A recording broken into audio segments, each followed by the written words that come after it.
I've been fighting for it I voted for John Anderson way back in the 80s. Well, you know about the money, though. You know about the money. I've been voting against these parties my entire adult life. I understand that. Alex, as long as we keep electing Democrats and Republicans, this is what you're going to get. No, I understand that, Jesse, and you're right about the whole left-right control paradigm and special interest owning both. But you had celebrity and were a sharp, intelligent guy and barely won. And then they kind of figured out how to block people like you in the future. It's the money. The people know both parties are shot, but the money only pushes the establishment candidate. I mean, what do people do? Just vote for third party no matter what? Yeah. I guess yeah. Do it as a protest vote. I do it. I go there, and when there's an election, I go there and I pick out any candidate who's not a Democrat or Republican. That's what I do. And I protest vote. To me, if you go there and pick them out, then you're playing their game.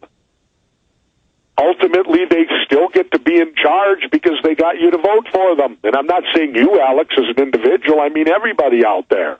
No, I understand. Let's jam a call in. Bill in Connecticut, you're on the air with Jesse Ventura. Hey, guys. How you doing? Hi, Bill. Good. How are you? Real good. Hey, I got a question for both of you. And it's pertaining to legitimacy of Barack Obama being the president. And I'm just kind of surprised that nobody talks about it at all. Well, that's because the media has chosen to focus in on that early on instead of all the other things that were wrong with Obama that we can prove, all his lying about wiretapping and torture and police state and wars and special interest. They always focus on that because you can't prove it one way or the other. Jesse Ventura, what's your take on the whole birth certificate thing? I guess I haven't paid much attention to it at all. To me, how could he not be a citizen? Well, McCain was born in the Panama Canal Zone before there were bases there. That's another question. How could both candidates have questionable lineage? But the point is, they come from parents who are from here. I mean, if they happen to be working abroad, that doesn't mean you're not an American citizen, does it? Well, his mom was from here. The dad was a communist from Kenya. Maybe you can be the ambassador to Kenyastan. The whole country will be run like Kenya. No, stay there. Back in 1 minute. Back in 1 minute. Ambassador to Cuba. Better surfing. Everything we said came true. Everything we've done has been right. Okay, Governor Jesse Ventura will be with us till about 18 after, into the next segment. We're taking your phone calls right now. Patriot in Wisconsin, you're on the air with Jesse Ventura. On the air with us talking about his new bestseller, Don't Start the Revolution Without Me, out in paperback. Go ahead, Patriot. Hi, guys. You were talking about being ambassador to Cuba, but if we're having relations with countries like Cuba and North Korea or China or Iran, doesn't that sort of legitimize their governments? Well, what? Their governments don't exist? What are you going to pretend that these countries, if be them communist, that somehow they don't exist, so we just ignore them and they'll go away? Come on, get in the real world. They're communists. That's what we got. You know, there's no thing in poker. Sometimes you got to play the hand you're dealt. Do I support communism? No, but they do exist. Look, this argument. You can't shut yourself off from that fact and pretend they don't. Let me throw something at the caller and then get his take and then yours, Governor. Look, détente always stops wars. It's always good to try to talk to somebody. Absolutely. Bloodshed should be the last thing. I mean, take our founding fathers. They talked for 10 years before they declared independence in 1776 against the tyranny of the king. And then you're in the right when you've tried. But Iran, we overthrew Iran in 53. Our government stages terror attacks. That's in the news today. I mean, Iran doesn't deserve to be attacked. And by being mean to Iran, that makes them get more hardline people in power like Ahmadinejad. Comments, caller. Well, yeah, I understand that. I'm not necessarily talking about going to war, but I'm talking about something like when the communists took over in the Soviet Union, when the communists took over in China. Do you think it's a good idea to have business relationships with them, or shouldn't we sort of try to put embargoes on them? Or? We've been doing business with China. We've been doing business with Vietnam. And why wouldn't we do business with Cuba? Let me tell you what happens. To me, remember, it was interesting when I was in China. Do you remember when we blew up their embassy? Yes. Yeah, okay. So I asked some people who lived over there, I said, how did the Chinese people take to that when we blew up their embassy? And these people had lived there for 10 or 12 years. They said, well, at first they kind of gave us some steely-eyed stares a little bit initially, but they said within 24 hours all the Chinese people shrugged off and went, government. We got to remember something. Government thrives on creating hostilities between we the people.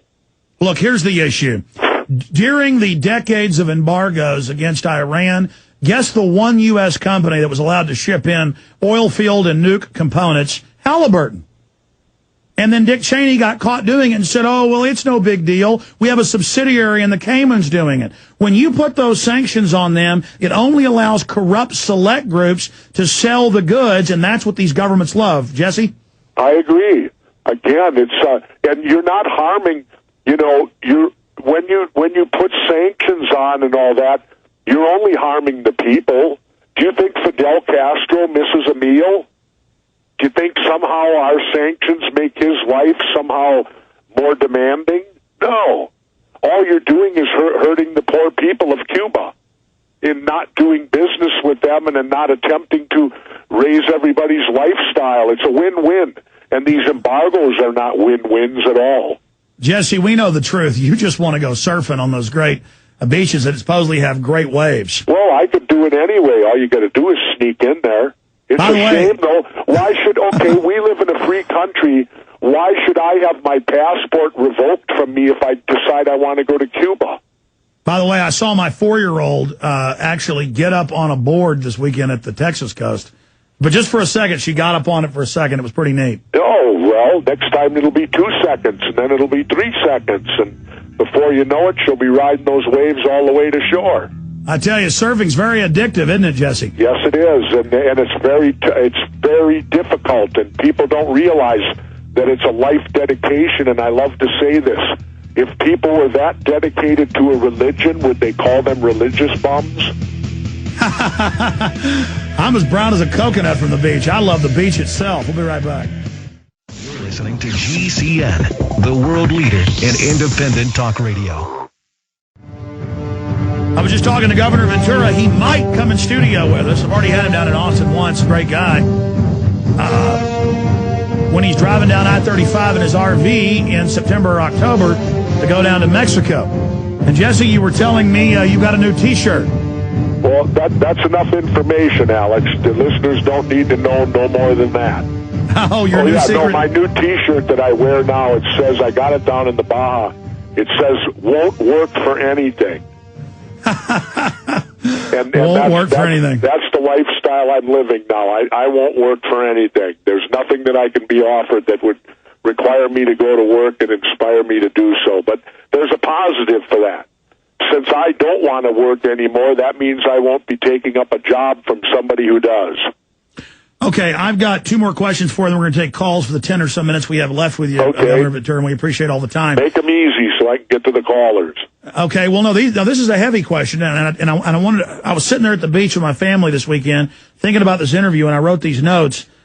What makes, Jesse Ventura tick? But more than that, I was sitting there with the sun setting, with the moon up, watching the Texas coastline, and, I was sitting there thinking, what is this planet? What is the sun, the moon? We're in the middle of the galaxy and the universe, and we're these weird creatures, and we have children, and our lives are so short. And we're nothing but parasites. So I wanted to ask you... think about that, Alex. We give nothing back. We only use. Well, I think that's what every life form does. You'd see life itself as a parasite. So I wanted to ask... But wait, we have no parasite that eats us. Except ourselves. Ourselves, the super predator class. So that was my question. What makes Jesse Ventura tick? What do you think, the end of the universe is? What is this all about? I don't know, but I will just say this. I feel very fortunate right now that I live in a place half the year where two really ecological systems meet, and that's the ocean and the desert. And that's a very rare thing to be able to see these two meet and see the results of it. And it's a remarkable life to live and watch it and the pace of it, because even though the pace is very slow, it's constantly changing. No day is ever the same, even though they may appear to be. They're not. And that, and right now, I like the solitude of that life, and I like the life of